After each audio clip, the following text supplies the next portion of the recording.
बच्चों, आज हम शुरू करते हैं अपना एनसीईआरटी का पहला अध्याय जिसका नाम है संख्या पद्धति। इस वीडियो में हम उस पाठ में दिए गए उदाहरण, जो कि 2 उदाहरण दिए हुए हैं, उनको देखेंगे और इसके साथ में प्रश्नावली 1.1 भी देखेंगे। इससे पहले हमने 2 वीडियोस बनाए हुए हैं जिसमें ये प्राकृत संख्या, पूर्ण संख्या, पूर्णांक, परिमेय संख्या, ये सभी क्या होती हैं इनको बताया हुआ है। तो आप जाके पहले वो 2 वीडियोस देख लीजिए, तब आपको ये वीडियो बहुत अच्छे से समझ में आएगा। तो चलिए शुरू करते हैं। तो उदाहरण 1 है, नीचे दिए गए कथन सत्य है या असत्य, कारण के साथ अपने उत्तर दीजिए। पहला कथन है कि प्रत्येक पूर्ण संख्या एक प्राकृत संख्या होती है। बताइए सत्य है क्या सत्य? तो पूर्ण संख्या क्या होती है और प्राकृत संख्या क्या होती है, यह जब आपको पता होगा तभी तो इसका उत्तर दे पाएंगे। तो प्राकृत संख्या वो होती है जो 1 से शुरू होती है, गिनने वाली संख्याएं। किसी चीज की आप गिनते हैं तो 1 से ना शुरू करते हैं। 1 2 3 4 5 6 जितनी जहां तक भी गिनती होती है तो वो होती है हमारी प्राकृत संख्याएं। पूर्ण संख्या क्या होती है जो 0 से शुरू होती है, 0 1 2 3 एंड सो ऑन। ठीक है, तो देखिए पूर्ण संख्या अगर 0 को हटा दिया जाए तो ये तो प्राकृत संख्या ही होगी, लेकिन प्राकृत संख्या में 0 नहीं है तो इसको तो हम कह ही नहीं सकते कि भाई प्रत्येक पूर्ण संख्या प्राकृत संख्या होती है, क्योंकि 0 पूर्ण संख्या में 0 ऐसा एलिमेंट है जो प्राकृत संख्या नहीं होता है। तो ये कथन हमारा असत्य होगा। समझ में आया? नहीं आया? चलो फिर से को बताते हैं। प्रत्येक पूर्ण संख्या, तो प्रत्येक पूर्ण संख्या क्या प्राकृत संख्या होती है? नहीं, क्योंकि अगर प्रत्येक पूर्ण संख्या ले तो उसमें भाई 0 को भी तो लेना ही पड़ेगा। पूर्ण संख्या में तो 0 होता है, तो 0 की एक ऐसी संख्या है जो प्राकृत संख्या नहीं है। बाकी 0 को अगर हटा दें तो जितनी भी संख्याएं हैं, पूर्ण संख्याएं हैं, 0 को छोड़ के वो प्राकृत संख्या होती हैं। तो इसलिए अगर इस कथन को देखें तो इसमें प्रत्येक लिखा, प्रत्येक यानी हमको पूरी संख्या लेनी है, मतलब 0 भी लेना है।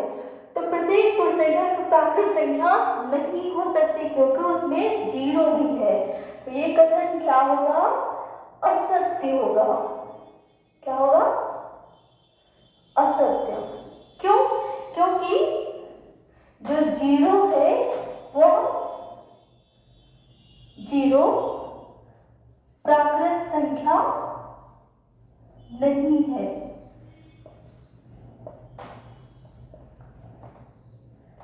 नहीं है। समझ में आ गया?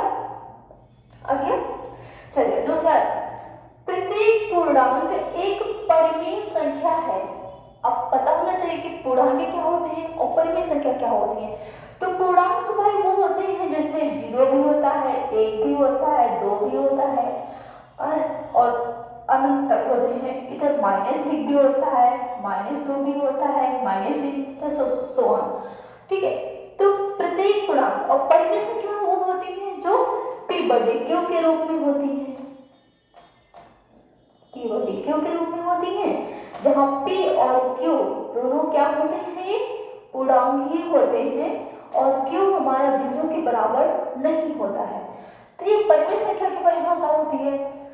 तो अब इसमें अगर देखा जाए, एक पूर्णांक लेते हैं, कोई भी एक पूर्णांक लेते हैं, मान लो 3 ले लेते हैं, ये तो पूर्णांक है।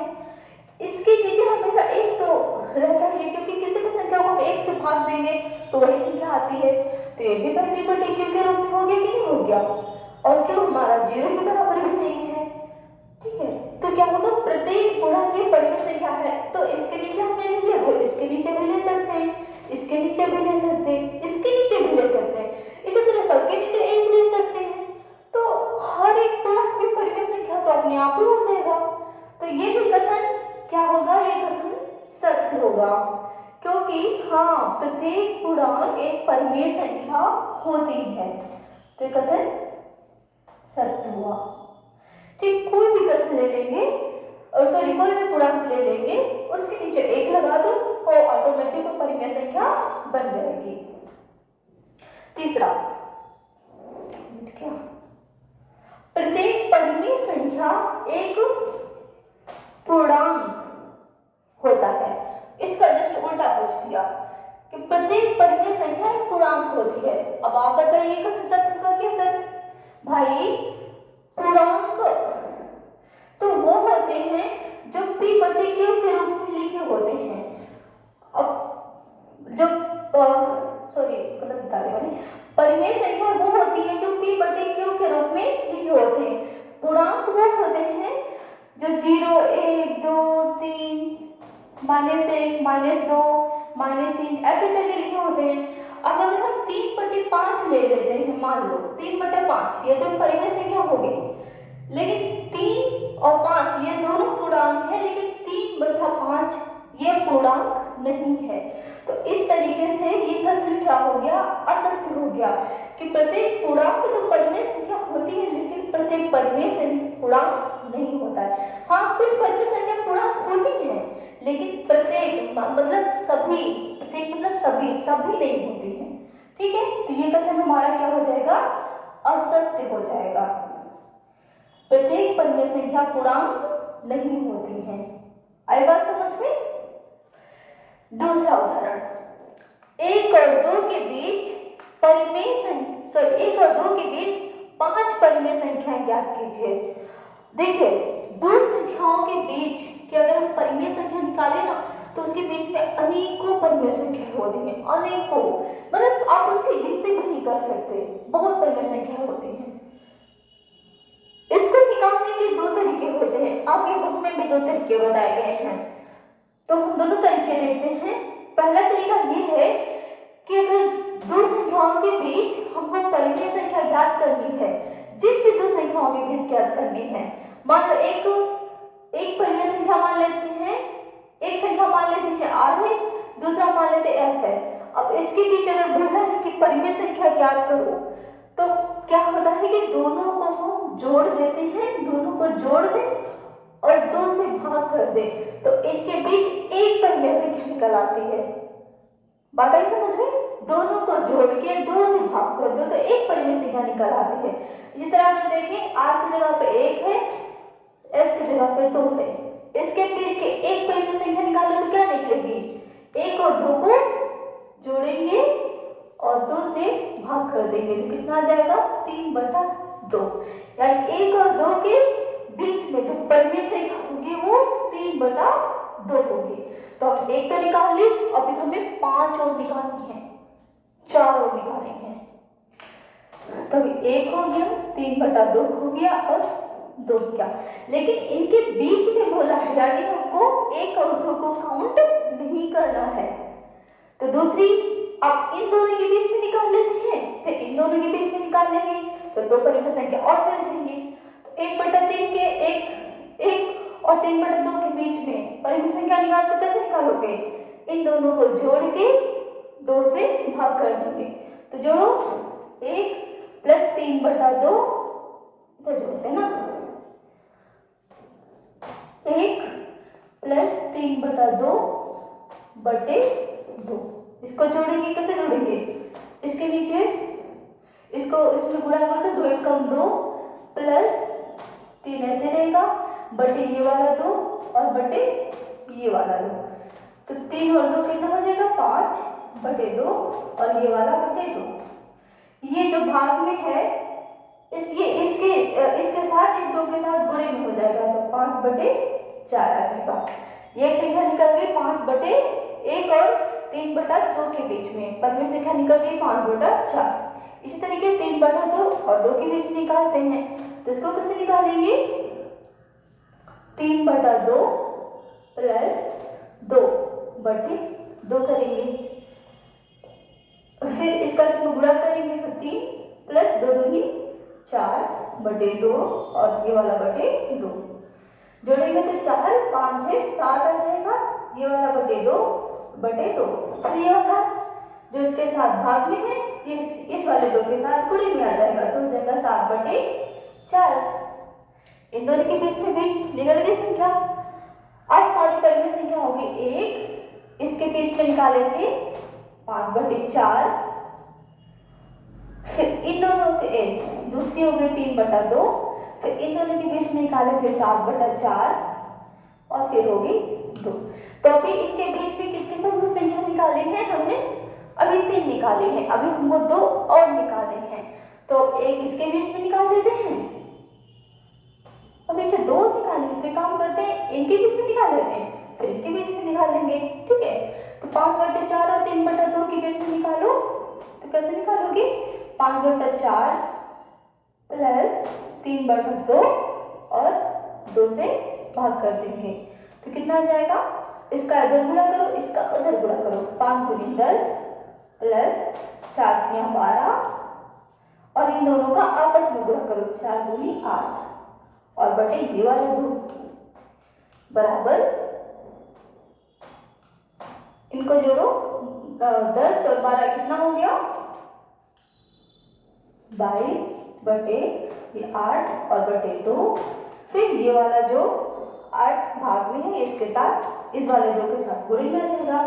22 2 × 8 यानी 22 बटे कितना हो गया? 16। इनके बीच निकालिए, अब इनके बीच निकालो, उसको कैसे निकालोगे?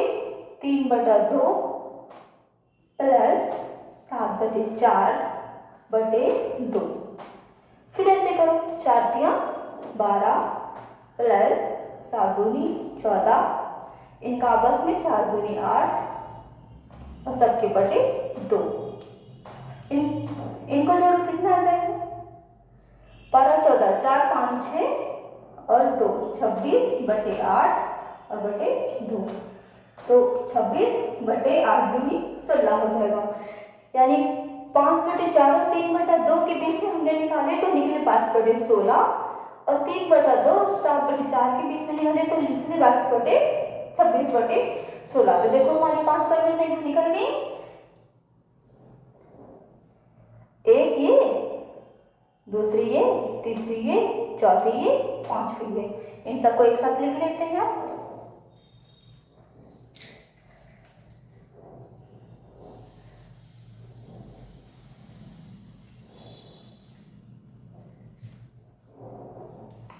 कौन निकली? 5/4 कॉमा 22/16 कॉमा 3/2 कॉमा 26/16 कॉमा 7/4। ये 1 और 2 के बीच में टोटल 5 पहले संख्या हमने निकाल ली। एक तो ये तरीका था, अब दूसरा तरीका देखते हैं, वो थोड़ा इससे आसान पड़ेगा।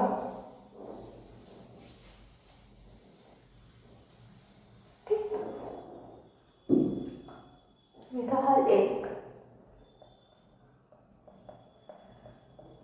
अब देखते हैं हल 2।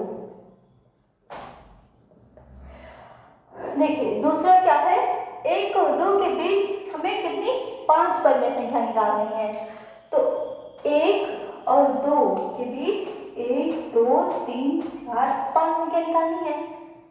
ठीक, तो 5 निकालने तो उसमें 1 जोड़ दो, 5 में 1 जोड़ो कितना आएगा? 6। तब हमें ऐसी संख्या लिखनी है जिसके हर में हमको 6 बनाना है। तो देखिए इस हर में 6 बनाने के भाई, एक को तो 1/1 ही लिखेंगे, 2 को भी 1/1 ही लिखेंगे, लेकिन हर में अगर हमको 6 बनाना है तो हमने बताया था कि ऊपर नीचे एक ही संख्या से गुणा करते हैं।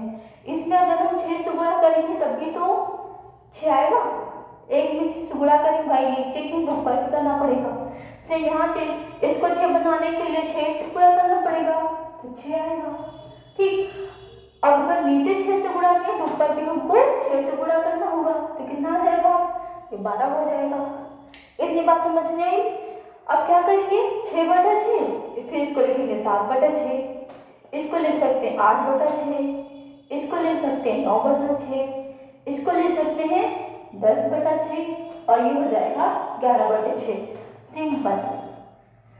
ये फिर 6/6 इसको बाद में 1 कर देंगे और ये 6/12 6 दूनी 12 इसको 2 कर देंगे। अब निकल गई 1 और 2 के बीच में 5 पर में संख्याएं निकल गई। आगे बात समझ में? तो ये है हमारे 2 हल, उदाहरण 1 उदाहरण 2 जिनका मैंने सॉल्यूशन बताया है। अच्छा लगा? अब चलिए अब आगे पढ़ेंगे प्रश्नावली 1.1। ठीक,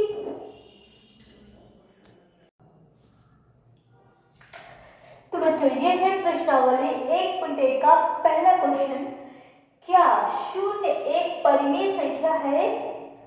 क्या इसे आप p बटा q के रूप में लिख सकते हैं, जहां p और q पूर्णांक है और q 0 के बराबर नहीं है? तो इसका उत्तर कैसे लिखेंगे? हल लिखेंगे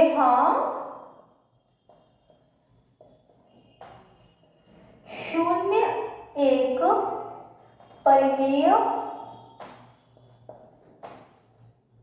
संख्या है। ठीक, इसे परिमेय संख्या है, इसे p बटे q के रूप में लिख सकते हैं।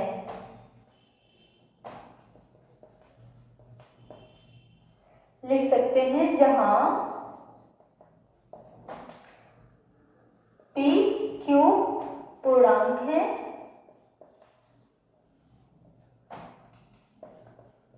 और q 0 के बराबर नहीं है। ठीक, कैसे? 0 को 0 बटा 1 लिख सकते हैं,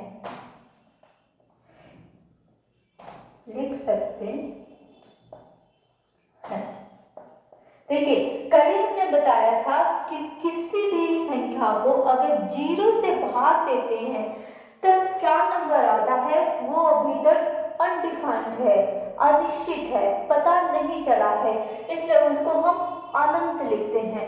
लेकिन अगर 0 को हम किसी भी संख्या से भाग दें तो वो हमेशा 0 आता है। तो इसलिए 0 को हम अगर 1 से भाग देंगे तो वो बराबर 0 ही आएगा। लिख सकते हैं, जहां अब देखो 0 भी पूर्णांक है और 1 भी पूर्णांक है, तो ये तो वाली कंडीशन सेटिस्फाइड हो गई भाई। 0 और 1 पूर्णांक है, क्या है? पूर्णांक है। और q जो है 0 के बराबर नहीं होना चाहिए, तो 1 नॉट बराबर 0, 1 0 के बराबर नहीं है, तो दोनों कंडीशन सेटिस्फाइड होगी। तो 0 भी एक परिमेय संख्या है। बात आएगी समझ में? दूसरा उदाहरण, 3 और 4 के बीच में 6 परिमेय संख्याएं ज्ञात कीजिए। सबसे आसान तरीका है कि हर को सेम बना दो, ज्यादा इजी पड़ेगा। कैसे बनाएंगे? उदाहरण में हमने सीखा था, अगर 6 परिमेय संख्या पूछ रहा तो इसमें 1 जोड़ो, कितना आएगा? 7 आएगा। तो हर को 7 बनाना है, इधर 3 है, इधर 4 है, 6 संख्या याद करनी है, 1 2 3 4 5 6। इसके नीचे भी एक माते होता है, इसके नीचे भी 1 होता है। तो अब हमको 6 + 1 यानी हर को 7 बनाना है। तो 1 में किससे गुणा करेंगे? 7 आएगा, 7 ही से करेंगे। अगर हर में 7 से गुणा कर रहे हैं तो वो अंश में भी करना पड़ेगा, तो ऊपर कितना आ जाएगा? 7 × 21 आ जाएगा। सेम चीज यहाँ पे, इसको भी 7 बनाना है, तो इसमें भी 1 से गुणा करेंगे तभी ना 7 आएगा। 7 अगर नीचे 7 से गुणा किए तो ऊपर भी 7 से गुणा करना पड़ेगा, तो कितना? 7 चौके 28 आ जाएगा। आ गया? अब देखो 21 बटा 7, 22 बटा 7, 23 बटा 7, बस 21 से गिनती शुरू कर दो। 24 बटा 7, 25 बटा 7, 26 बटा 7 और 27 बटा 7। ये 5 परिमेय संख्याएं, सॉरी 6 परिमेय संख्याएं हमने ज्ञात कर ली। तो इसका उत्तर कैसे लिखेंगे? 3 और 4 के बीच में 6 परिमेय संख्याएं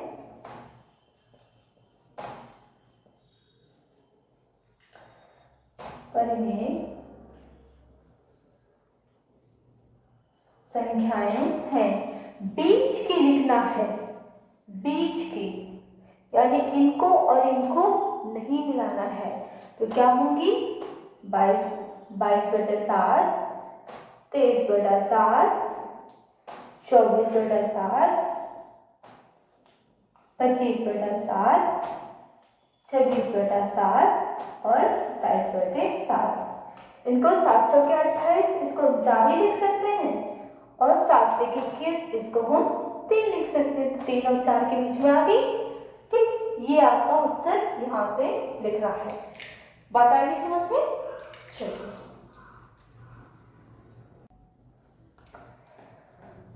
प्रश्नावली का तीसरा सवाल है, 3/5 और 4/5 के बीच 5 परिमेय संख्याएं ज्ञात कीजिए।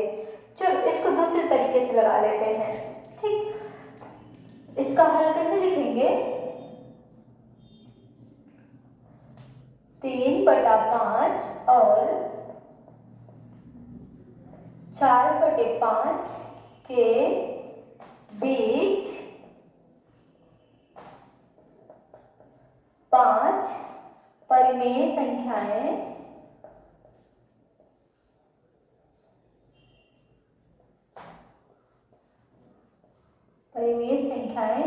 हैं। क्या होंगी? अब इसको ज्ञात करो। चलो कैसे ज्ञात करेंगे? 3/5 और 4/5। पहले 3/5 और 4/5 के बीच की परिमेय संख्या निकालते हैं। कैसे निकालोगे? हमने क्या बताया था कि दो संख्याओं के बीच की अगर परिमेय संख्या निकालनी है तो दोनों को जोड़ के 2 से भाग कर देंगे। ठीक, दोनों को जोड़ो। कैसे जोड़ोगे?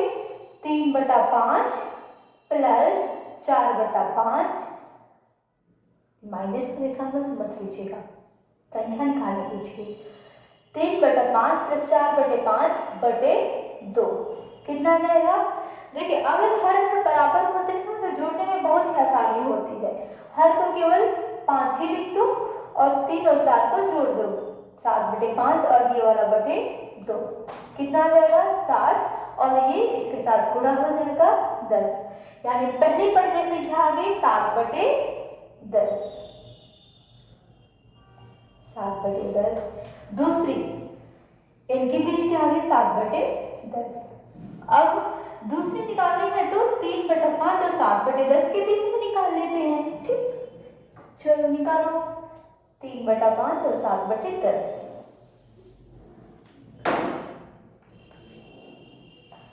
3/5 और 7/10 के बीच में परिमेय संख्या निकालनी है तो इन दोनों को क्या करोगे? पहले जोड़ोगे। 3/5 प्लस 7/10/2 से भाग कर दोगे, कितना आ जाएगा? 10।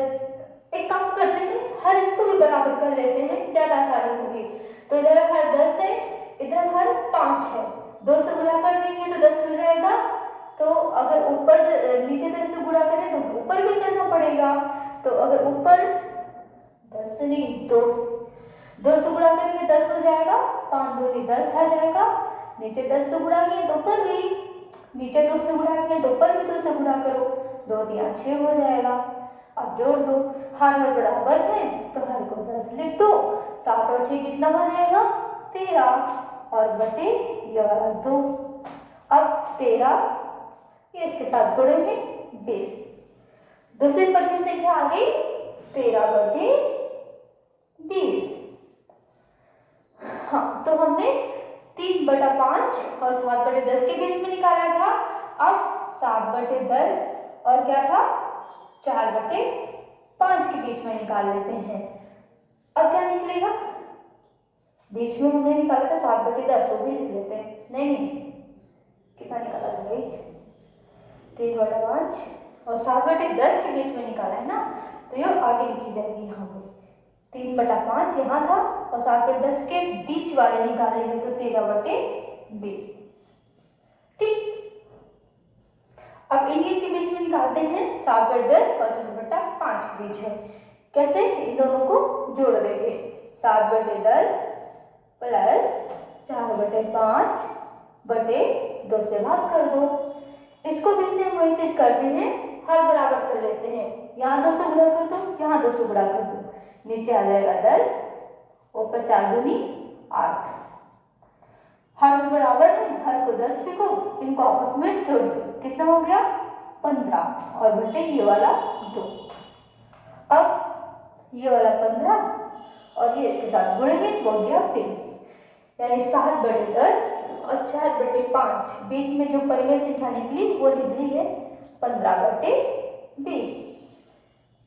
निकाल ली 3 परिमेय संख्याएं, अभी 2 और निकालनी है।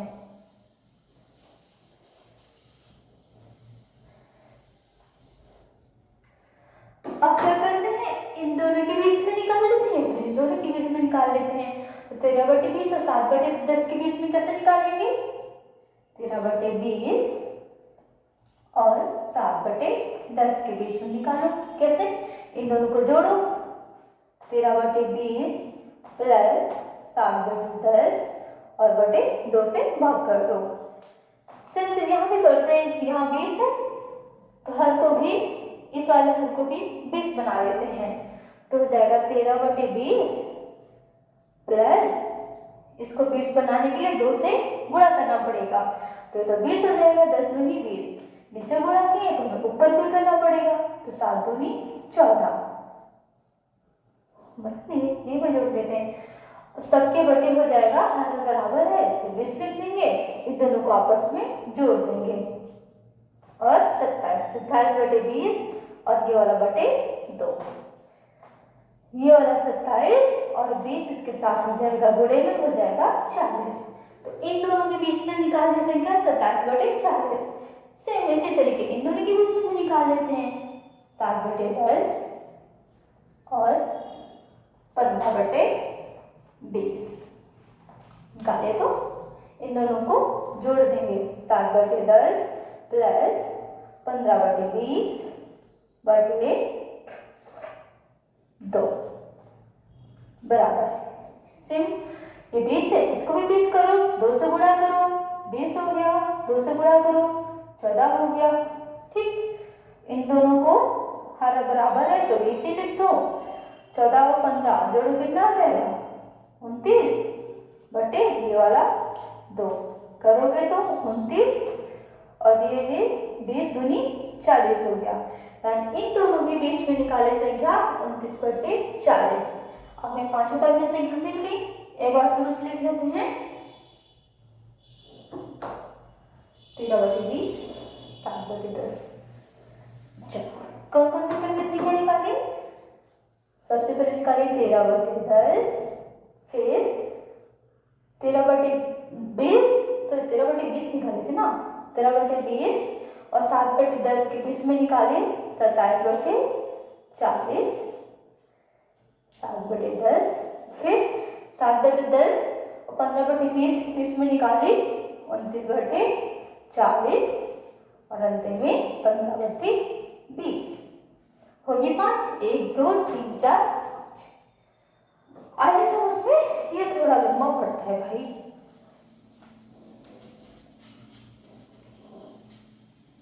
चलो इस सॉल्यूशन पे आते हैं। नीचे दिए गए कथन सत्य है या असत्य, कारण के साथ अपने उत्तर दीजिए। पहला, प्रत्येक प्राकृत संख्याएं एक पूर्ण संख्या होती है। अब यह आपको बताना है कि जितनी भी प्राकृत संख्या है क्या पूर्ण संख्याएं होती हैं, प्रत्येक मतलब जितनी भी, तो प्राकृत संख्या भाई 1 से होती है, 1 2 3 4, ठीक, पूर्ण संख्या 0 से होती है, 0 1 2 3, तो अगर 0 को हटा दें तो ये सभी तो भाई प्राकृत संख्या ही होगी, हो गई कि नहीं हो गई। तो प्रत्येक प्राकृत संख्या पूर्ण संख्या होती है, हाँ भाई, प्राकृत संख्या जितनी भी है वो सारी पूर्ण संख्या में आ रही है, तो ये कथन क्या होगा, सत्य होगा। क्या सत्य, प्राकृत संख्या पूर्ण संख्या में आ रही है, सारी संख्याएं आ रही है, तो ये संख्या ये कथन हमारा क्या हो, सत्य है। दूसरा, प्रत्येक पूर्णांक एक पूर्ण संख्या होती है। प्रत्येक पूर्णांक पूर्ण संख्या, प्रत्येक मतलब कोई नहीं छोड़ना है, सारे पूर्णांक लेने हैं, बस पूर्णांकों में तो नेगेटिव नंबर भी आते -2 -1 0 फिर 1 फिर 2। और पूर्ण संख्या में वो तो बेचारा 0 से ही शुरू होता है, हैं? तो क्या माइनस वाले पूर्ण संख्या में आ रहे हैं? नहीं आ रहे हैं। तो ये कथन क्या हुआ? असत्य हुआ। ये कथन असत्य हुआ। असत्य। कारण क्या देंगे इसमें? कारण होगा कि पूर्ण संख्या में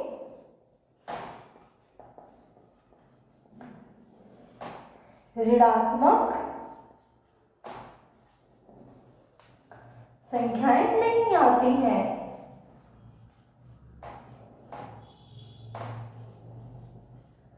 नहीं होती हैं। होती नहीं होती हैं।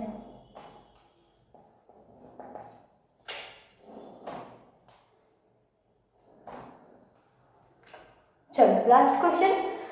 प्रत्येक परिमेय संख्या एक पूर्ण संख्या होती है। ये तो शायद उदाहरण में दिया था। प्रत्येक परिमेय संख्या एक पूर्ण संख्या होती है। प्रत्येक परिमेय यानी कोई भी परिमेय नहीं छोड़ना है। अब परिमेय में क्या आ जाएगा भाई? 3/5, 2/4, 4 नहीं 2/3, 6/7, 8 होगा, -2/3। ठीक, पूर्ण संख्या बेचारी 0 1 2 3 एंड सो ऑन। तो ये नंबर्स क्या इसमें कभी आ पाएंगे? कभी नहीं आ पाएंगे। तो ये भी संख्या हमारी क्या होगी? ये भी कथन क्या होगा? असत्य होगा। प्रत्येक परिमेय संख्या पूर्ण संख्या नहीं होती है, क्योंकि उसमें भी भाई नेगेटिव नंबर्स आते हैं, माइनस वाले भी आते हैं, प्लस वाले भी आते हैं, तो भी पूर्ण संख्या नहीं होगा। तो भी कथन क्या होगा? असत्य होगा। अगर प्रत्येक नहीं होता, कुछ होता, तो हम कुछ होती हैं लेकिन प्रत्येक नहीं होती हैं। इसका कारण क्या लिखेंगे?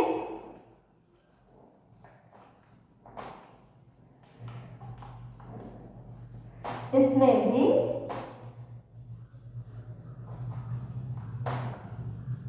ऋणात्मक संख्याएं आती हैं और इसमें परिमेय संख्या में ज्यादा सही रहेगा।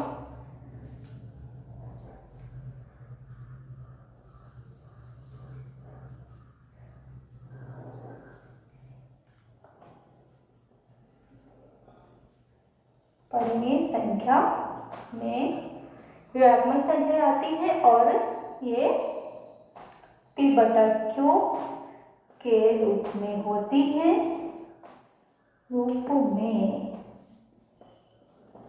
भी होती हैं, जैसे 3/5। ये पूर्ण संख्या नहीं है, लिख लीजिएगा 3/5 पूर्ण संख्या नहीं है। बात आ गई समझ में?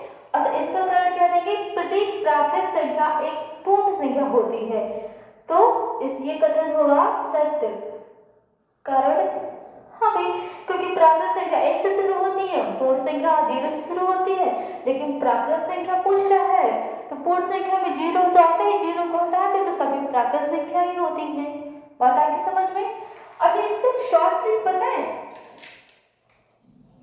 बताते हैं। कल हमने सीखा था 2 वीडियोस में, जो पहले है सबसे पहले सीखा था प्राकृत संख्याएं, उसके बाद सीखी थी पूर्ण संख्याएं। देखिए लाइन से सीखी थी कि 1 से शुरू होती है, 1 2 0 से शुरू होती है। फिर उसके बाद मैंने पूर्णांक सीखे थे, जिसमें 0 1 2 3 -1 -2। ठीक, उसके बाद परिमेय संख्याएं।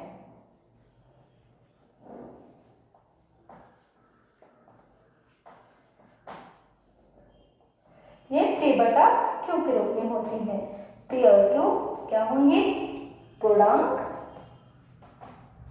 और Q ≠ 0 होगा। देखिए, प्राकृत संख्या जितनी भी है, ऊपर से शुरू करो, जितनी प्राकृत संख्या है वो सभी पूर्ण संख्या में होंगी, जितनी पूर्ण संख्या है वो सभी पूर्णांक में होंगी, और जितने पूर्णांक है वो सभी परिमेय संख्या होंगी। ऊपर से नीचे, जितनी प्राकृत संख्या है वो सभी पूर्ण संख्या होंगी, जितने पूर्ण संख्या है वो सभी पूर्णांक होंगे, और जितने भी पूर्णांक है प्रत्येक पूर्णांक एक परिमेय संख्या होती है। लेकिन इसका उल्टा नहीं पॉसिबल है। प्रत्येक परिमेय संख्या पूर्णांक नहीं होते हैं, प्रत्येक पूर्णांक पूर्ण संख्याएं नहीं होती हैं, और प्रत्येक पूर्ण संख्या प्राकृत संख्याएं नहीं होती हैं। बात आ गई समझ में? तो आज के लिए बस इतना ही। अगर वीडियो अच्छा लगा हो तो लाइक करें, शेयर करें, कमेंट करें, अपने दोस्तों के साथ जरूर साझा करें। धन्यवाद।